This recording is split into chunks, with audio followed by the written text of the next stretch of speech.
मां तव्हांखे गढ़िया सीन जे हवाले सां थोरो अपडेट ॾियणु चाहियां थो त गढ़िया सीन में जेका गंदगी आहे उहा त पंहिंजी जॻह ते आहे। सफ़ाई जो तव्हां निज़ाम पाण ॾिसो, हीउ मेन चौराहो आहे ऐं हद दख़लियूं उनजो आज़ार इंतिहा दर्जे जो आहे। हाणे हीउ ॾिसो, सिधा सवां रेड़ा ऐं चिंकियूं गाॾियूं रोड ते बीठियूं आहिनि। हाणे हे ॾिसो न, दुकान किथे आहे, वरी केॾो अधु रोड ताईं पंहिंजो सामान जेको आहे त ॿाहिरि कढी आयो आहे। को आहे चवणु पुछण वारो? हाणे हितां गाॾी हिकिड़ी बि क्रॉस नथी थिए, हालांकि हालत आहे गढ़िया सीन जी। हाणे हीउ ॾिसो, हीउ जेको आहे त दुकान परियां आहे, ओरियां ॿ टे रेड़ा बीठा आहिनि। हाणे हीअ सूरत हाल आहे, हिकिड़ी गाॾी बि क्रॉस थियण जी जॻह कोन्हे का। रस्तो न मेन रोड आहे, शिकारपुर जी तरफ़ ही वेंदड़ रोड आहे। को राणू राणी माना जेको आहे हिन शहर जो को वाली वारिस सम्झ में नथी अचे त आख़िर दुरानी साहिबनि खे थी छा वियो आहे। शहर जी कंहिं क़िस्म जी मालिकी करण लाइ तयारु कोन्हनि के। हे पूरो रस्तो जेको आहे उहो भरियो पियो आहे हद दख़िलनि जे हवाले सां। दुकाननि खां ॿाहिरि जेके आहिनि सॼा सारा इहे ठीला रेड़ियूं, इहे सम्झ में नथी अचे, गंद किचिरो रस्तनि सां लॻो पियो आहे ऐं को बि पुछण वारो कोन्हे। पेवर ब्लॉक ते लॻो, पेवर ब्लॉक ते तव्हां ॾिसो त माना उहा ई मिटी चढ़ी वई आहे ऐं जेको आहे गप किचिरो लॻो पियो आहे।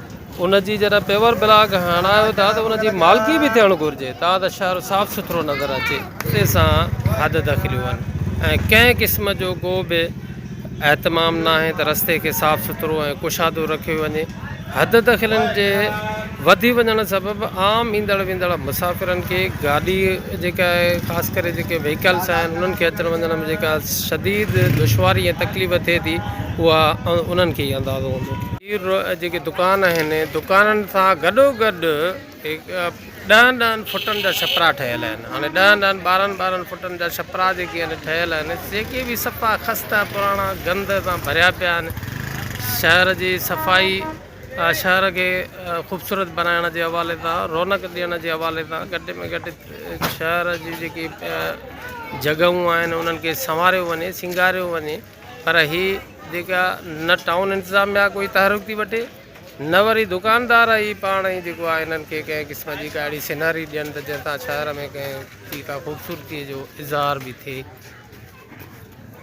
हाणे हीउ जेको आहे त चौक खां मेन जेको आहे रस्तो आहे, हेॾां तव्हां ॾिसो हे हद दख़लियूं लॻियूं पियूं आहिनि, हेॾां हे मेन हद दख़लियूं लॻियूं पियूं आहिनि। रस्ते सां तव्हां ॾिसो हीअ हद दख़ली लॻी पई आहे। हे जेको आहे त ॾिसो हे हद दख़लियूं लॻियूं पियूं आहिनि, हे कुल हद दख़ली आहे गढ़िया सीन जी। साम्हूं ॾिठो हे हद दख़ली आहे, पंहिंजे दुकान सां गॾु हिकिड़ी दुकानड़ी बि मिड़ई आहे, रस्ते खे सोड़ हुजे। हाणे हे ॾिसो, सिर्फ़ु गाॾो वञे थो त उन सां गॾु तव्हांखे ॿी का सवारी माना मोटर साइकिल बि नथी टपी सघे। किथे वञी बीठियूं आहिनि रेड़ियूं, वधि में वधि का मोटर साइकिल टपी सघंदी, का गाॾी बि न टपी सघंदी। को आहे पुछण वारो हिननि खे? त उहा तव्हां पासे में वञी बीहो, रस्ते खे सोड़ न कयो, रस्तो कुशादो छॾियो। हे बि तव्हां ॾिसो, हे पूरा दुकान घटि में घटि 10-10 फुट पोइते जा ठहियल आहिनि ऐं कुल हे छपरा आहिनि। कुल छपरा टोटल हद दख़ली आहे। इन्हनि खे जेकॾहिं अंदरि दुकाननि में जे तरफ़ पोइते धिकियो वञे पंहिंजे असुलु दुकाननि में, ऐं उनखां पोइ हिन शहर खे हिन खे रस्तनि खे कुशादो कयो वञे, इहा हिकिड़ी टाउन जी ज़िमेदारी बणिजे थी त उहो हिन तरफ़ तवजो कनि ऐं पंहिंजे शहर खे वधीक ख़ूबसूरत बनाइण जे हवाले सां के इंतिज़ामात कनि। हे तव्हां ॾिसो पूरो जेको रस्तो आहे इहो टोटल जो टोटल तव्हांखे हद दख़िलनि तां भरियल नज़र ईंदो।